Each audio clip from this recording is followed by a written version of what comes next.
వరి ప్రొక్యూర్మెంట్ చాలా నెమ్మదిగా కొనసాగుతున్నది. దీనికి అనేక కారణాలు ఉన్నాయండి. ఫస్ట్, ఇన్ఎఫిషియెంట్ గవర్నమెంట్, రైతుల మీద చిత్తశుద్ధి లేకపోవడం, ముందే ప్రిపేర్ కాకపోవడం, మాఫియా నెక్సెస్ లో భాగమైపోవటం ప్రభుత్వమే. మళ్ళా కొనుగోలు చేసినాక ఇష్టమున్నంత తరుగు తీసి, మళ్ళా తరుగు విషయం కూడా వస్తాం మనం, ఇష్టమున్నంత తరుగు తీసినాక రైతుల్ని నానా తిప్పలు పెట్టి వాళ్ళ బూస ఉంచుకొని 10%, 12% తరుగు ప్రొక్యూర్మెంట్ సెంటర్, దాని తర్వాత రైస్ మిల్ల కాడ ఇష్టం ఉన్నట్టు రైతును ఆడుకొని, మానసికంగా ఆడుకొని వేధించి అన్ని చేసి ప్రొక్యూర్మెంట్ చేసినాక మళ్ళా పనికి మాలిన బ్యాచ్లకి, సొంత మనుషులకి ట్రాన్స్పోర్టేషన్ ఇచ్చి పడారు. ఆ ట్రాన్స్పోర్టేషన్ కూడా స్లో. మీ కల్వకుంట్ల తారక రామారావు దొంగ రైతుల శ్రమని కూడా దోచుకొని 100 కోట్ల రూపాయలు, 1000 కోట్ల రూపాయలు దోచుకుంటున్న దొంగ ఆయన ఈ టోటల్ బ్లాక్ మార్కెట్, రీసైకిల్డ్ బియ్యం బ్లాక్ మార్కెట్ ఆయన భాగం కాకపోతే టీఆర్ఎస్ ఎమ్మెల్యేలు ప్రొక్యూర్మెంట్ సెంటర్కి ఎందుకు వదలేరు తరుగు తీస్తుంటే? రైస్ మిల్లులకి ఎందుకు వదలేరు తరుగు తీస్తుంటే? ఒక నాపిండా వాళ్ళ బాధ్యత కాదా? రైతులు వాళ్ళ ఓట్లు వేయలేదా? ఓట్లు వేయకుండానే గెలిచిన రైలు ఏంటి కోసం వదలేరు? వీళ్ళందరూ కూడా ఈ బ్లాక్ మార్కెట్ దందాల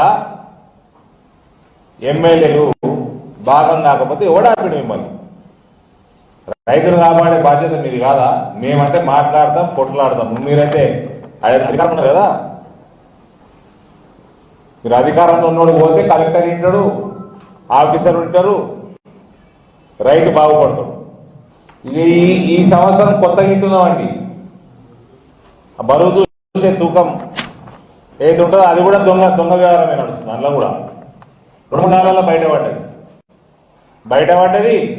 మల్లాపూర్ మండలంలో ఓబులాపూర్లో బీజేపీ వాళ్ళు భజంత్రి చేస్తే రైతులందరికీ మళ్ళీ పిలిపించి కంపన్సేట్ చేసింది. మన జిల్లాల బాన్స్వాడ నియోజకవర్గంలో ఆడ దొరికింది కరీం రైస్ మిల్. మళ్ళా రైతన్నలు అందరూ చెప్తా ఉన్నా, మేమందరం కాషాయం తోడుకొని హిందుత్వం కోసం ఎందుకు కొట్లాడతామండి? ఈ బ్లాక్ మార్కెట్ దందా అయినాక హిందూ వ్యతిరేక శక్తులు పెరిగిపోయినాయి బోధన సెగ్మెంట్ సైడ్ ఎక్కువ. మరి ఆయన వ్యవసాయం తెలియదు, రైతాంగం తెలియదు. చెప్తున్నా కదా, వరి రైతు ఇస్తున్నాడు, వరి ఈ దొంగ rice mill, dummy rice mill పెడుతున్నారు, కొత్త వాళ్ళకి అమ్మ చెప్తున్నారు 1600కి. వాళ్ళు కొత్త రైస్ మిల్లులు, లేటెస్ట్ అడ్వాన్స్ రైస్ మిల్లులు అన్ని తీసుకొని పోయి వాళ్ళు బియ్యం చేసుకొని వాళ్ళు ప్రైవేట్లో అమ్ముకుంటున్నారు 40 రూపాయల కిలో. వీళ్ళు రీసైకిల్డ్ బియ్యం తెస్తున్నారు, ఎఫ్సిఐ అమ్మ చెప్తున్నారు, 1200 ఖర్చు అవుతున్నది ఇలా 67 కిలోలు. 400 రూపాయలు ఏ పని చేయకుండా ఈ సైకిల్, ఈ బ్లాక్ మార్కెట్ దందా చేసుకొని క్వింటాల్కి 400 రూపాయలు సంపాదిస్తున్నాం. దీనికోసము రైతాంగం తెలియనోడు, వ్యవసాయం తెలియనోడు, హిందూ వ్యతిరేకి ఇన్ని రోజులు అపీజ్మెంట్ పాలిటిక్స్ నడిచినాయి. ఇక ఇప్పుడు అపీజ్మెంట్ రైతాంగంలో కూడా చుట్టుకొస్తున్నది.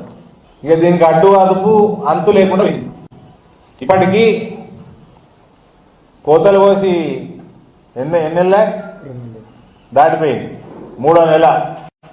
ఇప్పటికీ 60% అయింది మన జిల్లాలో. వేరే జిల్లాలో ఇంకా తక్కువనే ఉండవచ్చు. ఎఫ్సిఐ కప్పచెప్పితే ఇంకా చాలా తక్కువ. హాయ్ ఫ్రెండ్స్, మా టుడే టుమారో యూట్యూబ్ ఛానల్ చూస్తున్నందుకు చాలా థ్యాంక్స్. మరిన్ని లేటెస్ట్ వీడియోస్ కోసం వెంటనే సబ్స్క్రైబ్ చేయండి. అలాగే ఈ బెల్ ని కూడా రింగ్ చేసేయండి. మా నోటిఫికేషన్స్ అన్ని మీ మొబైల్లో వస్తాయి. అలాగే మా వీడియోస్ మీకు నచ్చితే లైక్ చేయండి, షేర్ చేయండి, నచ్చకపోతే కామెంట్ చేయండి.